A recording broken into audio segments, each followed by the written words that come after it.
आपका प्यार है। ये तालियां किसी को ऐसे नहीं मिलती। किसी को दिहाड़ी दे के मोदी मोदी करवाना बहुत इजी है। जब कोई दिल से बोलता है ना, वो बात असर रखती है। जब दिल से बोलता है, ये देश के टुकड़े टुकड़े करना चाहते हैं, जैसे राहुल जी कह रहे हैं। ये देश को नफरत की आंधी में लेके गए हुए हैं। ये सीए लेके आए। मैं पार्लियामेंट में था, मैं एमपी था तब। मैंने कहा जी मुझे बोलने का मौका दीजिए। कहते नहीं जी। मैंने कहा जी 30 सेकंड। कहते जी, मैंने कहा जी 30 सेकंड। कहते 30 सेकंड में क्या बोलोगे? नहीं। मैंने कहा जी 20 सेकंड। कहते 20? मैंने कहा हाँ। स्पीकर साहब कहने लगे आपका समय शुरू होता है अब। तो मैंने 20 सेकंड में बोला। मैंने कहा लंबे सफर को मीलों में मत बांटिए, कौम को कबीलों में मत बांटिए। एक बहता दरिया है मेरा भारत देश, इसको नदियों और झीलों में मत बांटिए। अरविंद केजरीवाल को तो गिरफ्तार कर लोगे, लेकिन उसकी सोच को कैसे गिरफ्तार करोगे? जो लाखों अरविंद केजरीवाल देश में पैदा हो चुके हैं, उनको किस जेल में कैद करोगे? अरविंद केजरीवाल एक व्यक्ति नहीं है। अरविंद केजरीवाल एक सोच का नाम है।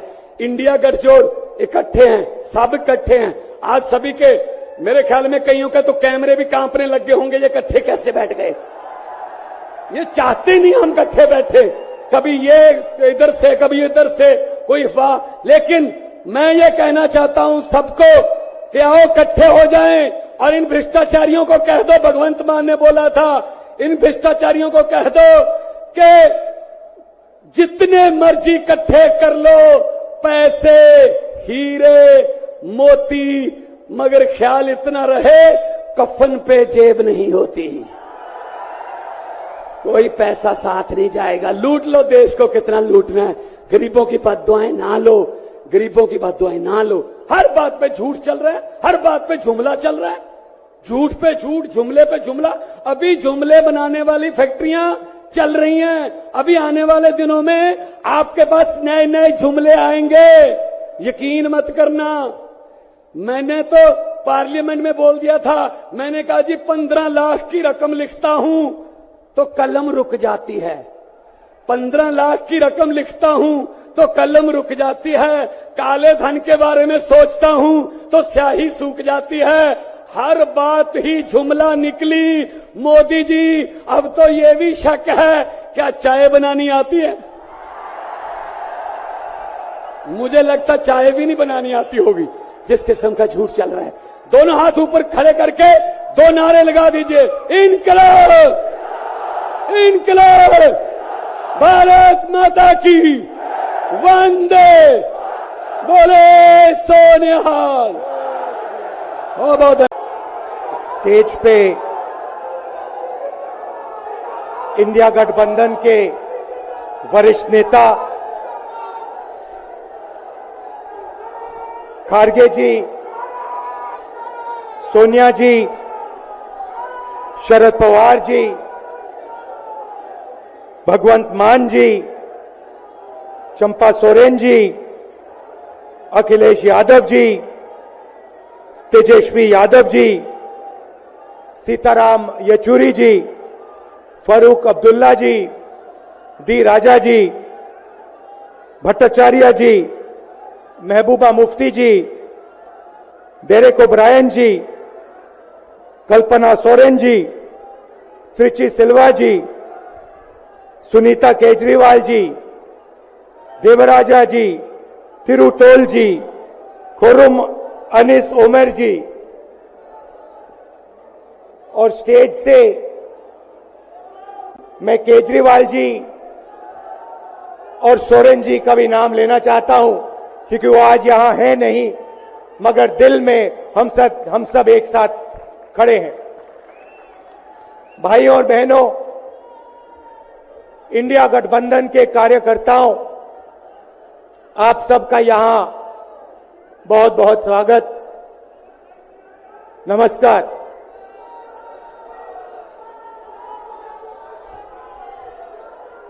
आजकल आईपीएल के मैच चल रहे हैं, देखते हो आप लोग। मैच फिक्सिंग शब्द सुना है आपने? सुना है? जब बेईमानी से एम्पायर पर दबाव डालकर प्लेयर को खरीदकर कैप्टन को डराकर मैच जीता जाता है।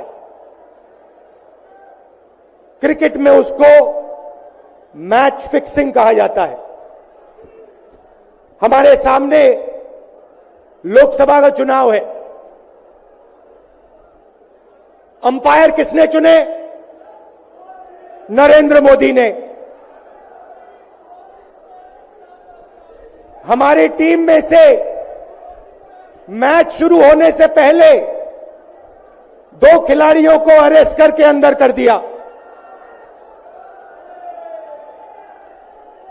तो भाइयों और बहनों, ये जो चुनाव हो रहा है, नरेंद्र मोदी जी इस चुनाव में मैच फिक्सिंग करने की कोशिश कर रहे हैं। ये जो उनका 400 सीट का नारा है, ये बिना ईवीएम के, बिना मैच फिक्सिंग के, बिना सोशल मीडिया और प्रेस पर दबाव डालकर खरीदकर ये 180 पार नहीं होने जा रहा है। सब मिलाकर आप देखिए, कांग्रेस पार्टी विपक्ष की सबसे बड़ी पार्टी है। हमारे सारे के सारे बैंक अकाउंट बंद कर दिए गए हैं। चुनाव के बीच में देश की सबसे बड़ी ऑपोजिशन की पार्टी के सारे अकाउंट बंद कर दिए। हमें कैंपेन चलाना है, हमें लोगों को प्रदेशों में भेजना है, पोस्टर लगवाने हैं। सारा का सारा जो हमारे रिसोर्सेज हैं, बैंक अकाउंट बंद कर दिए गए। तो ये कैसा चुनाव हो रहा है? नेताओं को धमकाया जाता है, पैसे देकर सरकारों को गिराया जाता है, नेताओं को जेल में डाला जाता है। केजरीवाल जी को, सोरेन जी को ये पूरी की पूरी मैच फिक्सिंग करने की कोशिश की जा रही है। और ये मैच फिक्सिंग सिर्फ नरेंद्र मोदी नहीं कर रहे हैं। ये मैच फिक्सिंग नरेंद्र मोदी और हिंदुस्तान के 3-4 सबसे बड़े अरबपति मिलकर कर रहे हैं। यह सच्चाई है। और यह मैच फिक्सिंग क्यों हो रही है? भाइयों और बहनों, इसका सिर्फ एक लक्ष्य है कि हिंदुस्तान का संविधान, जिसने इस देश के गरीब लोगों को भविष्य दिया, सपने देखने का हक दिया, उस संविधान को हिंदुस्तान के गरीब जनता से के हाथ से छीनने के लिए यह मैच फिक्सिंग की जा रही है। और मैं आपको बताना चाहता हूं कि जिस दिन यह संविधान खत्म हो गया, उस दिन यह हिंदुस्तान नहीं बचेगा। इसको पुलिस से, धमकी से नहीं चलाया जा सकता है। यह जो संविधान है, हिंदुस्तान की जनता की आवाज है, हिंदुस्तान के दिल की धड़कन है। इसको जिस दिन खत्म कर दिया गया, उस दिन यहां पे हिंदुस्तान नहीं बचेगा। अलग अलग स्टेट हो जाएंगे, हिंदुस्तान नहीं बचेगा। यही इनका लक्ष्य है। ये सोचते हैं कि संविधान के बिना धमकाकर, डराकर police, CBI, ED, income tax department के साथ देश चलाया जा सकता है। ये सोचते हैं मीडिया के बिना देश चलाया जा सकता है। आप मीडिया को खरीद सकते हो, आप मीडिया को दबा सकते हो, आप मीडिया के रिपोर्टर्स का मुंह बंद कर सकते हो, मगर आप हिंदुस्तान की आवाज को नहीं दबा सकते हो।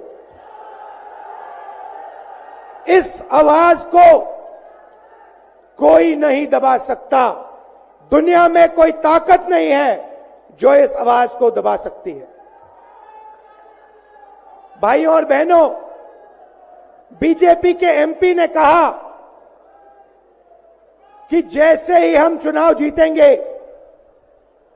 मैच फिक्स करके 400 सीटें जीतेंगे, वैसे ही हम संविधान को बदल देंगे, संविधान को रद्द कर देंगे। ये ऐसे ही नहीं बोला गया, ये टेस्ट करने के लिए, आइडिया टेस्ट करने के लिए बीजेपी के एमपी ने बोला है। ये लड़ाई संविधान को बचाने की लड़ाई है। जैसे अखिलेश जी ने कहा, संविधान चला जाएगा, गरीबों के हक चले जाएंगे, आरक्षण चला जाएगा, और जो आपका धन है, गरीबों का धन है, किसानों का धन है, मजदूरों का धन है, वो 5-6 लोगों के हाथ में चला जाएगा। नोटबंदी की, जीएसटी लागू किया। मुझे बताइए, जीएसटी से, नोटबंदी से किस गरीब व्यक्ति को फायदा हुआ? किस छोटे दुकानदार को फायदा हुआ? किस किसान को फायदा हुआ? किस बेरोजगार युवा को फायदा हुआ? किसी को नहीं। 40 साल से सबसे ज्यादा बेरोजगारी हिंदुस्तान में आज है। 1% लोगों के पास हिंदुस्तान का पूरा धन, 22 लोग हैं, जितना धन उतने उनके हाथ में है, उतना ही धन 70 करोड़ लोगों के हाथ में है। ये संविधान को क्यों मिटाना चाहते हैं? क्योंकि आपका धन जो है आपसे छीनना चाहते हैं। मैंने जाति जनगणना की बात की, किसानों के एमएसपी की बात की, युवाओं को रोजगार देने की बात की। यही देश के सामने सबसे बड़े मुद्दे हैं। मगर एक बात याद रखिए, अगर आप लोगों ने पूरे दम से वोट नहीं दिया तो इनकी मैच फिक्सिंग कामयाब हो जाएगी। यह आप भूलिए मत। और जिस दिन मैच फिक्सिंग कामयाब हो गई, उस दिन आपका संविधान, हमारा संविधान खत्म हो जाएगा। जिस दिन संविधान खत्म हो गया, उस दिन हिंदुस्तान के दिल पर एक बहुत बड़ी चोट लगेगी। तो ये जो चुनाव है, ये चुनाव कोई मामूली चुनाव नहीं है। ये चुनाव हिंदुस्तान को बचाने का, संविधान को बचाने का, और जो गरीबों का हक है, किसानों का हक है, पिछड़े वर्गों का, दलितों का, आदिवासियों का, गरीब जनरल कास्ट के लोगों का हक है, उसको बचाने का हक है, उसको बचाने का चुनाव है। यह बात आप याद रखिए, क्योंकि अगर यह चुनाव जहां मैच फिक्सिंग की जा रही है, वो पूरे देश को दिख रहा है, बीजेपी के लोग कह रहे हैं। कल में से व्यक्ति मिलने आया, मुझे कहता है, मैं ट्रेन से आया मेरे साथ बीजेपी के कार्यकर्ता बैठे थे, उन्होंने कहा कि कुछ ना कुछ गड़बड़ है। यह सच्चाई है। इलेक्शन कमीशन के लोगों को नरेंद्र मोदी जी ने बैठाया, दो नेताओं को, दो चीफ मिनिस्टरों को जेल में डाला। चुनाव से कुछ ही महीने पहले अगर डालना था तो 6 महीने बाद डाल देते, 6 महीने पहले डाल देते। नहीं, चुनाव से 2-3 महीने पहले 2 चीफ मिनिस्टर को डालना था। आपने हमारे बैंक अकाउंट बंद किए। बैंक अकाउंट बंद करने थे, 6 महीने पहले करते, 1 साल पहले करते, 6 महीने बाद करते, कोई फर्क नहीं पड़ता। आप चाहते हो कि विपक्ष चुनाव ना लड़ पाए और इसीलिए आपने कांग्रेस पार्टी के बैंक अकाउंट रद्द किए, आपने इलेक्शन कमीशन में अपने लोग बैठाए, आप जुडिशरी पे दबाव डाल रहे हो क्योंकि आप चाहते हो कि मैच फिक्स हो, संविधान रद्द किया जाए और आप सत्ता में रहो।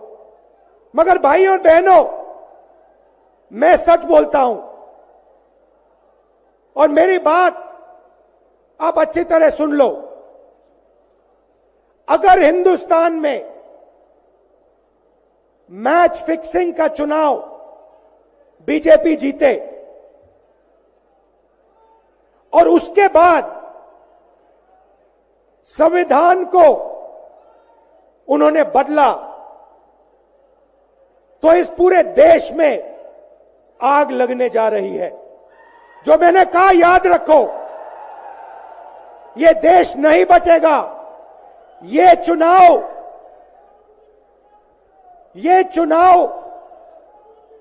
वोट वाला चुनाव नहीं है। ये चुनाव हिंदुस्तान को बचाने वाला चुनाव है, संविधान की रक्षा वाला चुनाव है। धन्यवाद। जय हिंद। बीजेपी के लोग झूठ बोलने वाले लोग हैं। ये लोग यूरिया को भी चीनी बना देते हैं। ये लोग गोबर को भी हलवा दे करके परोस देते हैं।